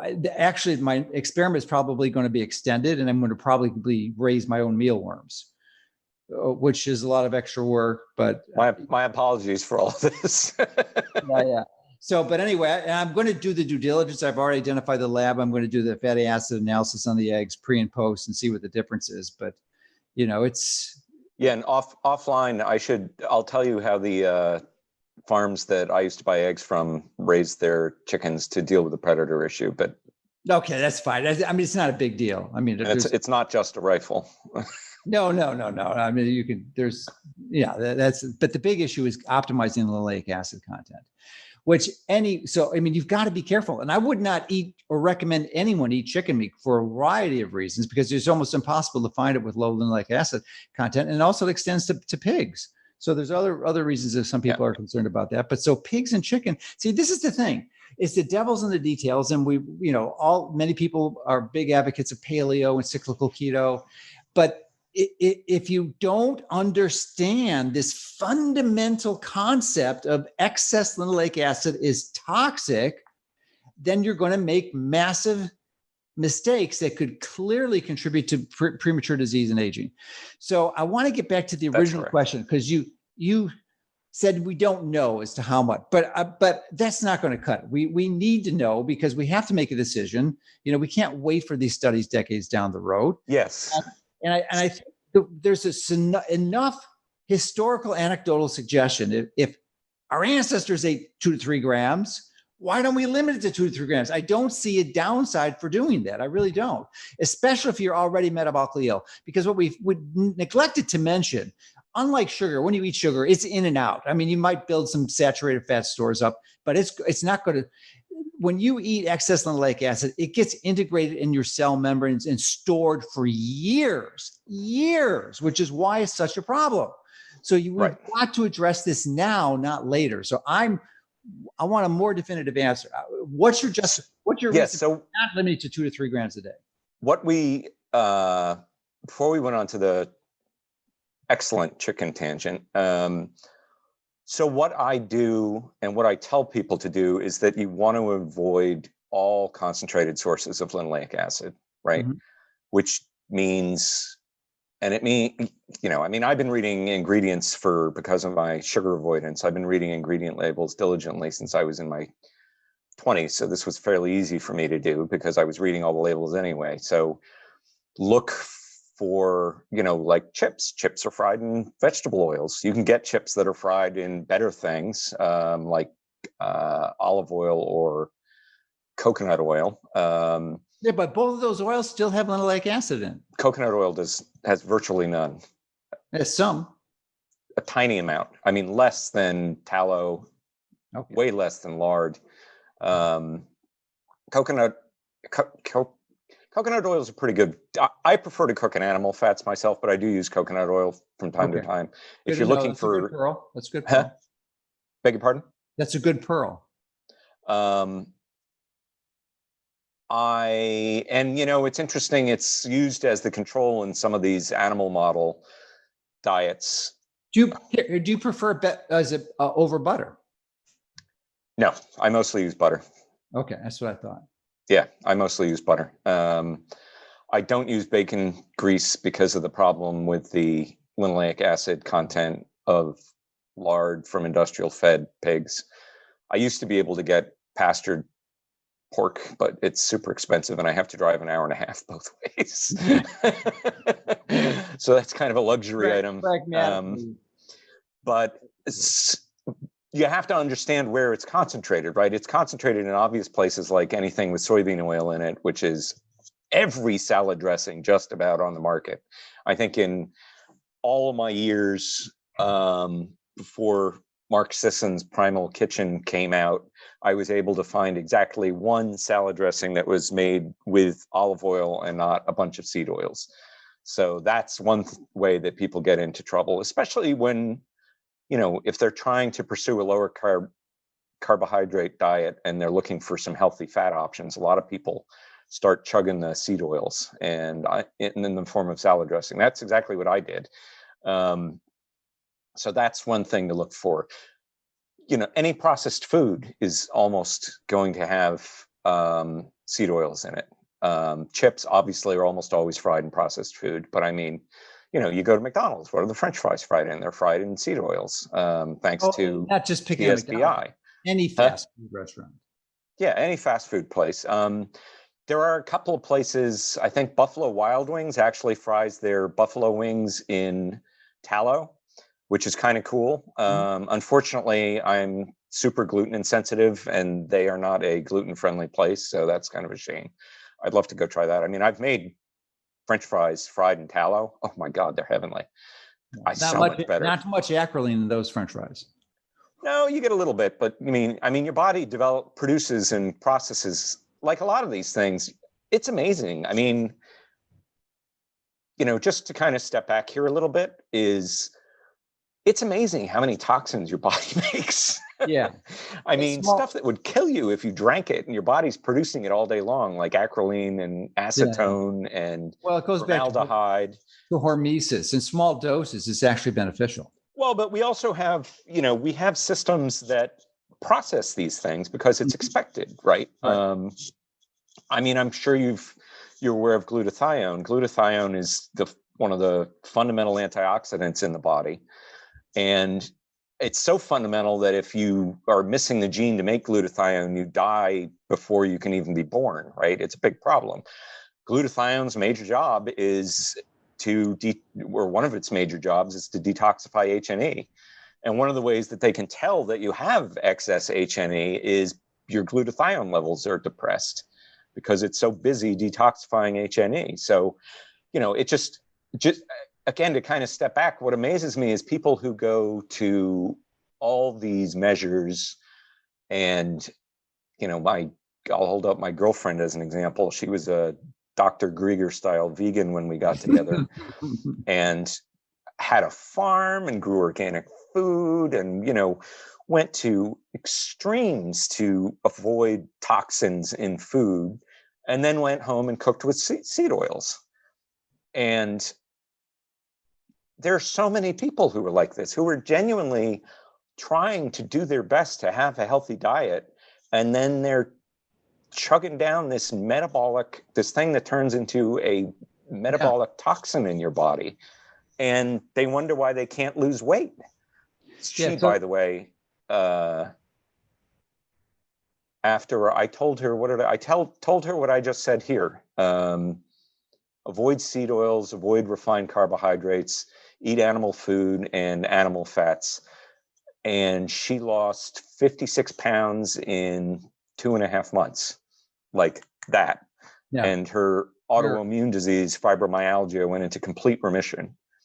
So yes, you need to avoid it as much as possible, but the essential fat issue is just, I will touch on that lots of health organizations say that you should eat seed oils because it's an essential fatty acid. That is actually not correct. That was deduced in a paper done back in 1930. And another paper just came out and showed conclusively that linoleic acid is not, in fact, an essential fatty acid, that what's essential is DHA and arachidonic acid, which you get from animal foods. Yeah. I had a friend who looked into that, though, and into the materials and the methods, and the diet that they were using wasn't completely free of linoleic acid. So it's sort of a moot issue, though, because you need it. It's almost impossible not to get linoleic acid if you eat food. It's in everything almost. It's in everything. It's moot. You don't have totally to worry about it. That's why in some ways it shouldn't be essential, because if you eat, you're going to get it. Yes, the only way to become deficient in linoleic acid is to either be in a lab or under the care of a physician. Yeah. It will not have to happen to you other than those two circumstances. Yeah.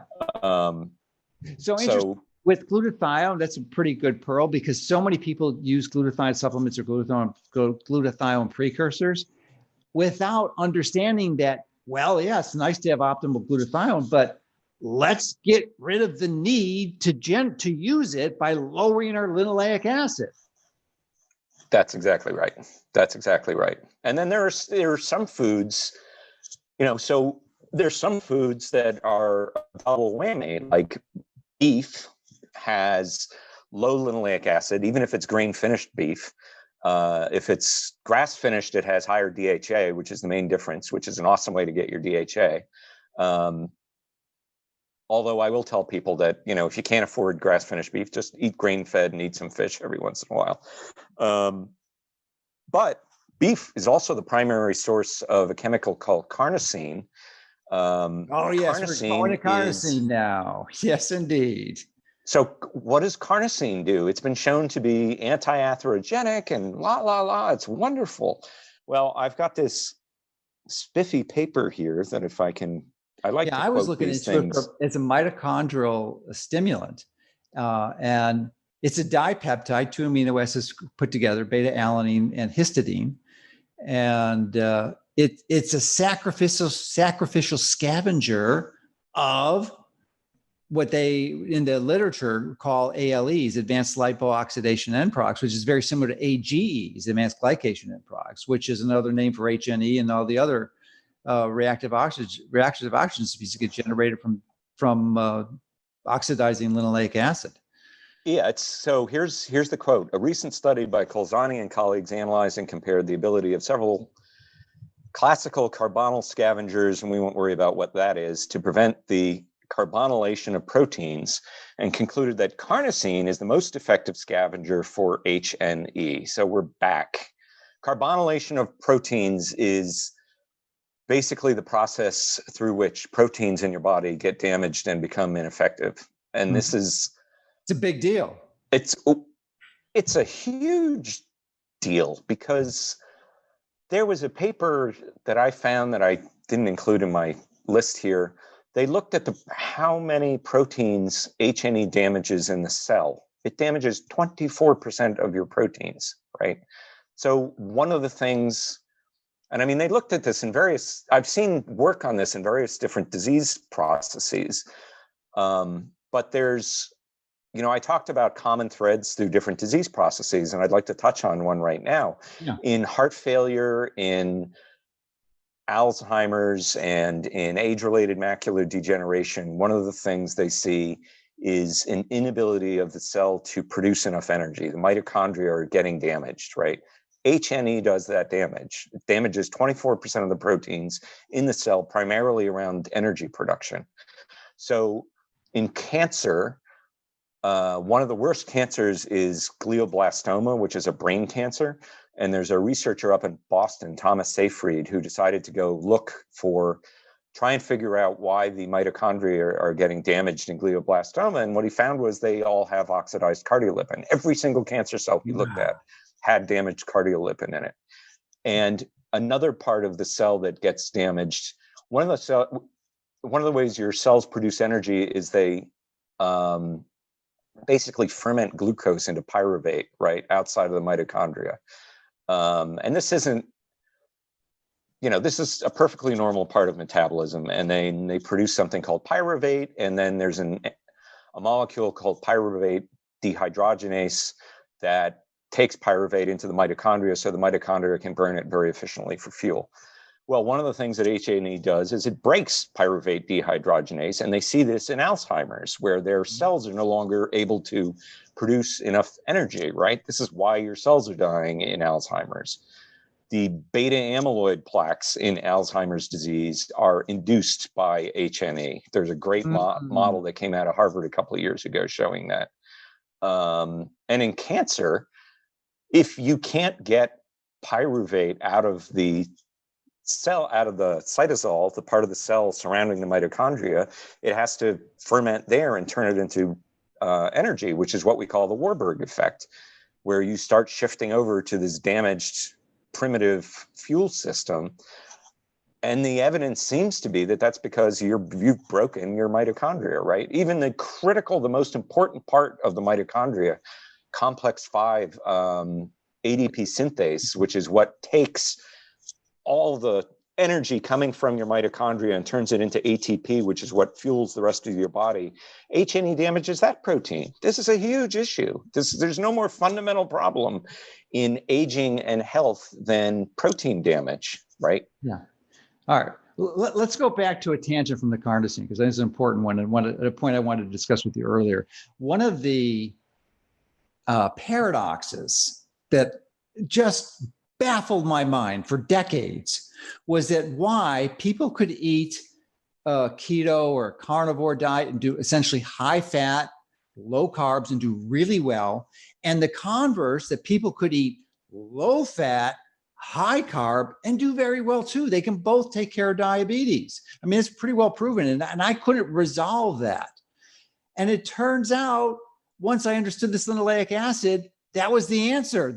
Both of those strategies, typically, not always, of course, because you can have high LA foods in carnivore, theoretically, is that they both are typically low LA.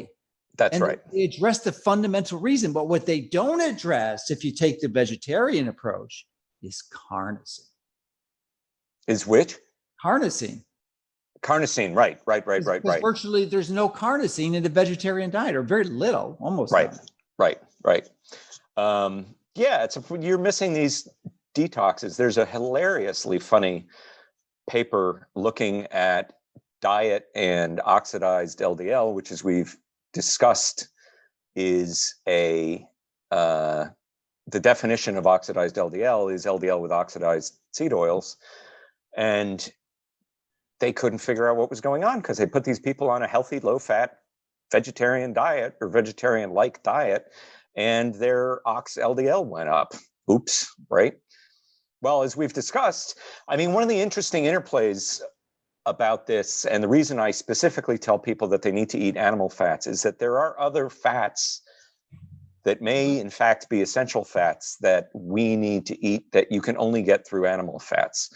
So one of the weirder dietary trivia pieces is, if you don't give dolphins this fat called heptadecanoic acid, which is a 17-chain saturated fat, they get diabetes. Why would a dolphin get diabetes? They don't eat any carbohydrates. They live in the ocean. But the lack of that fat in their diet causes them to get diabetes. And that happens in people too. It turns out that people with low levels of these two animal fats, heptadecanoic and pentadecanoic acid, are more predisposed to get type 2 diabetes. So I think you need to get those. And there are papers out there saying, is this an essential fatty acid? If you don't get it, you get sick. That's the definition of an essential fatty acid. So I think, and you know, if you look at the healthiest vegetarian culture that I'm aware of, the Jains in India, they've been at this for 5,000 years, longer than any other vegetarian culture on earth. And they know they have to eat dairy food, that they cannot be healthy without it. And dairy is, of course, the richest source of heptadecanoic and pentadecanoic acids. So there's other, so you need to make sure you get enough oleic acid. You can do that easily through the diet as well with animal fats, because you want to make sure that you're protecting your cells against this oxidative pathway. The amount of linoleic acid, though. So, but there's, just to your point, I mean, obviously, we're both in strong agreement that you need to have some high quality animal fats in your diet, because it's not just the fats, the heptadecanoic acid and these other fats, but there's other micronutrients that are in that fat that we probably have yet to discover the benefits that we need. And you don't have to take a supplement, you just take real food. Well, and there's vitamin K2. There are all sorts of fat soluble vitamins. Sure, vitamin A. So yeah, I mean, I came across a great paper years ago looking at eating vegetables, and they said, oh, gosh fat, if you eat vegetables without any fat, you don't absorb any of the fat saturable vitamins. Soluble nutrients, yeah. Yeah, you have to eat vegetables with fat in order to get the maximum nutrient load out of them, and I mean. Okay, so I'm going to try for the third time now to get you pinned down. Okay. So 2 to 3 grams 150 years ago. I don't see any downside for someone who's metabolically ill to lowering their total dietary intake of linoleic acid to under 10 grams. And by the way, there's an easy way to do it. You don't have to send all your food out for analysis. You just enter it into Chronometer, and they've got an assay there that says how much grams of omega-6 to the 10th of a gram. And you can just assume that 90% of that's linoleic acid. So what is the downside to limiting your linoleic acid to 5 grams? There's no downside. Yeah. There's no downside. You want to keep it as low as possible. I do this through what I avoid, right? So let me talk a little bit about what I eat. Mostly beef. I just wanted to get you down to that, because that to me, that's the take-home message. It's what you need to do to reap all the benefits of this incredible amount of knowledge that you've captured over the last decade. Yeah, you want it to be as low as possible, with the understanding that you'll never get to zero and you don't need to be at zero. No. I just worry about people taking that, not understanding that. If you're eating food, you can't get to zero. Exactly right. So I eat mostly beef. I eat, vegetables. I cook mostly in butter. I eat a little bit of fruit. I eat occasional grains, occasionally I'll have corn, a little bit of rice, potatoes, that sort of stuff once in a while. I'm mostly on a keto diet, but once you fix your metabolic system, then you can go back and forth a lot easier, and you don't need to be. I don't see any reason to be on strict keto long term. I think it's healthier. No, I'm in agreement. Cyclical keto is the way to go. Cyclical keto or intermittent keto, absolutely. I switch almost every other day. I'll have like 100, 150, then I go down to 50, 100, 150. For grams of carbs. So. Yeah, and I do lots of fasted training. I mean, there's a fascinating paper. Oh, sure.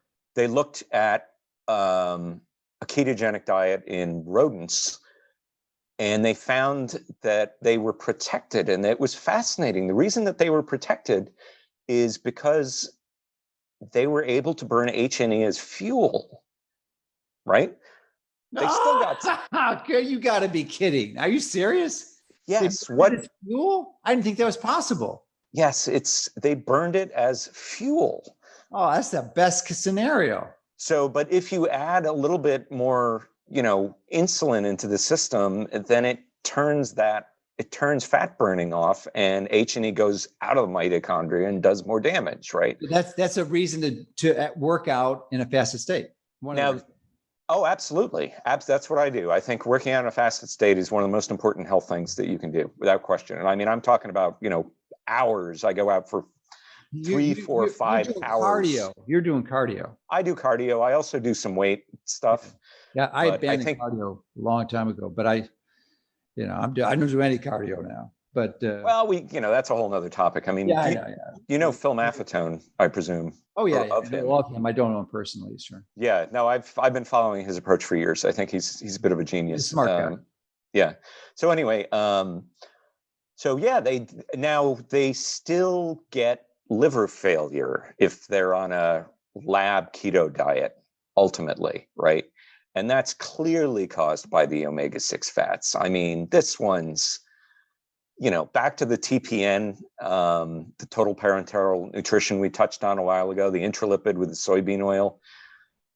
They've been feeding this stuff to people for decades. And finally, Boston Children's Hospital figured out that it's the seed oils that are causing liver failure, right? That's the big problem with putting people on TPN is liver failure, especially infants, because there's something called short gut syndrome where babies are born with guts that can't absorb food and they need to put them on TPN to keep them alive. But one of the things that would happen is they get liver failure. And then they figured out, it's the omega-6 fats. It's the fact that it's soybean oil. If we use fish oil, what's the best? It doesn't happen. Okay, so they went to the FDA, which has a black box warning on intralipid, the highest warning that they have. This will kill you or can potentially kill you. Death is a side effect of using this. Yeah. And they convinced the FDA to take the black box label off the fish oil product because it wasn't needed, because it doesn't have the toxic effects of the soybean oil product. And they looked at all sorts of different alternatives. I mean, I have a slide from the researcher who figured this out and convinced the FDA that it was harmless. And every single product that they looked at that contained high levels, meaning more than like a fraction of a percent, was harmful to the liver. So what's the best alternative for intralipid if you need for hyperal some type of lipid replacement or fat replacement, because you just can't have sugar. It's not a good idea. You need some fat. The product's called Omega Ven. Omega what?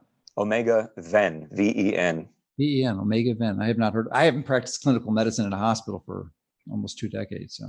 Yeah. So the problem is the FDA won't give you Omega Ven until you get liver failure from intralipid first. Oh, nice. How convenient. But in babies, they're allowed to do it because the evidence of harm was so clear. Don't get me started on the FDA. All right, that's another rabbit hole. So yes, exactly. We're getting close to the end. We've got to tie things together. So any other strong recommendations you have? And I mean, you're in the process of writing a book, which will be out pretty shortly, or hopefully shortly. But this will all be consolidated. But you've got a blog, and you still continue to research this and read the literature and provide your pearls. So this is so powerful. So what are the take-home messages you want people to know, apply, to do, to implement, so that they can change not only their health, but the health of their family and the ones they truly love? Because this is the number one thing, in my view, after practicing medicine for over 33 decades, that you've got to do to stay healthy, is you've got to limit linoleic acid. So what is it? What do we do? I can't say anything that you haven't already said in this talk, honestly. You want to eat like your ancestors ate, because your ancestors were healthier, and they were not eating industrial seed oils. They were not eating industrial processed carbs in high quantities. They were making sure that they got lots of animal meat and animal fat, and they were getting exercise. I mean, it doesn't really matter what kind of exercise you're doing, just so long as you're doing it. Let me just give it a little insert here, because I want to qualify that statement you just made. You said our ancestors were healthier. Well, we don't know that because it's an individual, but collectively we know absolutely they were healthier because they didn't have these diseases we talked about. They didn't have heart disease. They didn't have diabetes. They didn't have obesity. For the most part, or cancer, it was a rare disease. So we know collectively they were healthier. Collectively, right. Yes. Obviously individuals could be better or worse. But I mean, there's a paper I found that came out in the 1960s that looked at genetic causation of CVD, cardiovascular disease, and they compared different populations in the 1960s. I mean, it wasn't like, this was in the Stone Age or something. And they compared African Americans to people, I think it was in Uganda or Nigeria. And the people in Africa had zero CVD, zero, right? Based on autopsy and looking for evidence of myocardial infarction. They couldn't find any. So this was in the 1960s. There was and they looked at Japan and Korea and similar findings. This is not, these are recent epidemics. And it's, I think, pretty clear what's causing it. And I think it's really, I have helped so many people in so many different ways by telling people this, and it's typically a short conversation, like my girlfriend who cured her autoimmune disease, fibromyalgia. She'd been in constant pain for almost 30 years, and it went away in a couple of weeks. I mean, that's amazing. As she was, dropping all of her body fat and, everything gets better. It's crazy. And it's so simple to do. This is, I believe, the fundamental problem with our modern health is this issue of linoleic acid. There are lots of other things that play into it. There's no doubt about that.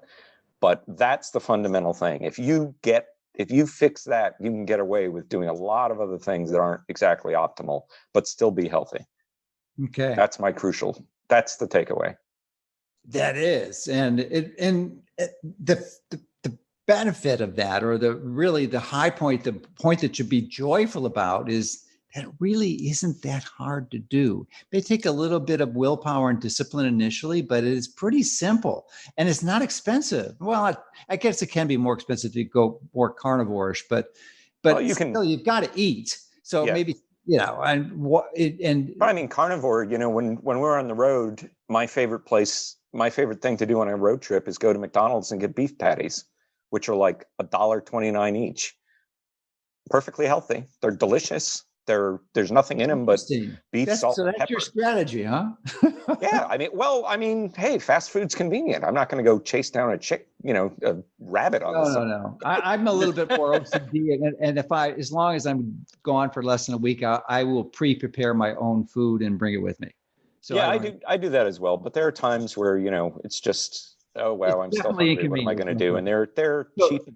So it's very interesting. So your perspective is that the tox. I mean, clearly it's GMO, and there's glyphosate and other toxins in there, and hormones and chemicals and antibiotics, and probably antibiotic resistant bacteria. So, but overall, you think it's one of the healthier foods you can get. Just throw away everything else on top of it. Maybe they have the onions, but it avoids the major toxin. Yeah.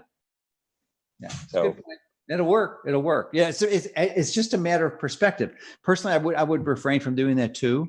I haven't think I've been to McDonald's maybe this century, but it would work. It clearly would. And from a perspective, you are really radically lowering your exposure to the most significant and pernicious metabolic poison and toxin there is, which is linoleic acid. Yes, that's what I think. And I think don't have the chicken McNuggets. No, you don't eat the chicken McNuggets. You don't get a soda. You get, beef or patties. French fries.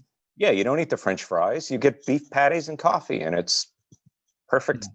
The perfectly fine option. And not very expensive, actually. And very inexpensive. You can get a nice filling meal for a few bucks, and you're on your way. If you're on a road trip, I mean, that's honestly the biggest problem with this whole thing is convenience. When I started 10 years ago, and I knew a little less than I knew now. I mean, still the basic stuff I did right off the bat, and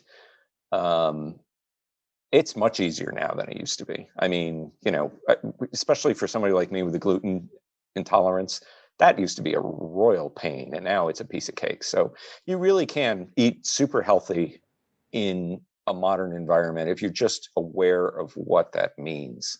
What does eating healthy mean? It doesn't mean what the dietary guidelines tell you. Yeah. It doesn't mean that. You got to not listen to those people.